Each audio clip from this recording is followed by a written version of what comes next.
If you get a call that you're not expecting, maybe it's an unknown number or a friend who definitely knows to text before calling, do you pick up or do you just let it go?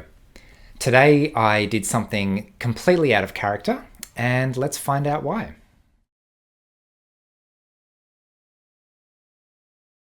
Hi everyone, Paul Micallef here from Autism from the Inside. I make weekly videos sharing the human side of autism, so make sure you hit subscribe to get the latest content. So if you've been in the autistic community a little while, you may have come across this phenomenon that a lot of people really prefer to know if someone's going to call them, because it takes quite a bit of energy to psych themselves up to take a phone call. I am not one of those people. For me, having to schedule a time to talk to someone is stressful because it has so many more aspects of the process involved. I need to think, who is this person? What do they want? When is a good time to talk to them? What am I doing later? What am I doing before that time? What brain state and how is my energy going to feel at that time? Am I going to feel like a call at that time, or is it going to be annoying? Whereas if I just get a random call from someone, I can just pick up and say hello and just go ahead, and there's no stress involved for me at all. Whereas for a lot of people, if you get a call that you're not expecting, it's easy to just ignore it and say, well, look, if it's really important, they'll send me a text message, or if it's really important, they'll leave a message or they'll call back. For me, I always found this behavior really interesting and challenging for myself, because I could never do that. I couldn't just see someone calling me and not pick up. I would be so curious. What if it's important? What even if it's a number I don't recognize? What if it's important? The not knowing of this fact would normally be too much for me. I even had a housemate once who was telling me that when it's her day off, when it's just on a Sunday and she doesn't want to be disturbed, even if someone knocks at the front door, even if it's someone delivering a parcel, she's not going to answer it. She's just going to ignore it and hope that they go away. And her reasoning was, well, it couldn't have been that important. And for me, I just don't understand how to do that, because if someone's knocking at the door, I feel an obligation and a responsibility and a curiosity to know, is it important or is it not important? Or so I would always answer the door when I was living in this share house with this person. And what I've realized recently is that part of that is my own insecurity about missing out.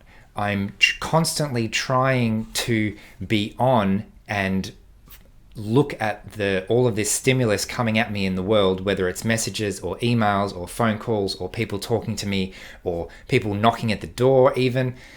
And part of me feels like if I don't attend to all that, then I'm going to miss out.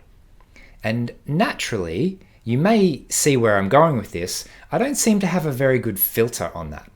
So my friend who just didn't answer the door when it was her day off, she got through life fine. People who don't answer calls from an unknown number, they get through life fine. Occasionally you'd miss a call that was important and they would call you back, or you would figure it out later. Nobody died. No one is going to seriously have any negative consequences from that.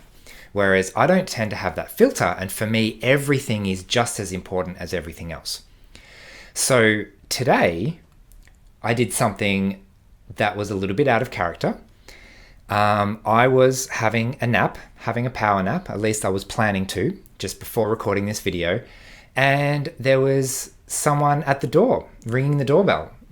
I have every reason to believe it was a package that I don't remember ordering arriving. So there was every reason for me to think that's important. I should probably get up and I should probably open the door and I should probably receive this package that I've already paid for, and it's going to be a little bit annoying for me to have to either reschedule or go to the post office or whatever it is later on. And I decided that, nope, it wasn't important enough.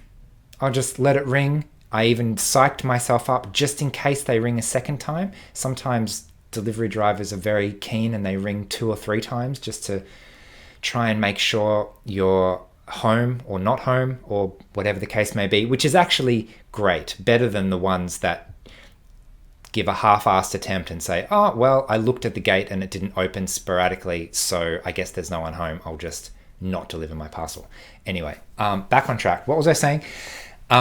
Normally, I would feel obliged. I would feel like it's my duty to go and attend to this knock at the door.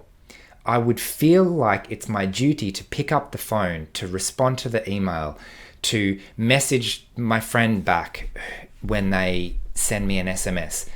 And all of that is really, really draining. And so what I'm attempting to do, well, today at least, is to make a conscious decision. Is it worth it? I can decide, instead of being all or nothing, instead of answering absolutely everything, or instead of completely burning out and turning off and not answering any phones or emails or knocks at the door or anything like that, I can decide every once in a while that no, this particular instance is not worth it and I'm not going to pick up. So I'm curious as to what your experience is. Are you okay to just not answer a phone call? Do you sometimes not reply to SMS for weeks, months, years? How long can you go with a good friend who you actually want to keep a relationship with without responding to their texts or calls? This is kind of funny for me personally, because I do have friends that sometimes that are actually fairly good friends and don't respond to text messages and don't pick up my calls for months at a time sometimes.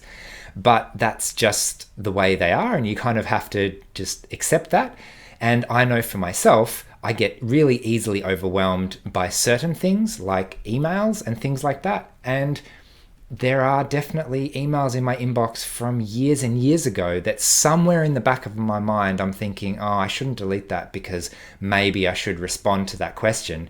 And you can see how that just builds up the junk in my brain, because instead of saying, let's just delete it because this person who I haven't spoken to in 3 years probably isn't expecting a reply to their email after so long, instead I let it continue to have a hold on me, whereas some people have the skill of just ignoring it, and now this unknown number that was trying to get through, that was in all likelihood probably someone trying to sell me something, or an online survey, or a robot that was trying to talk to me.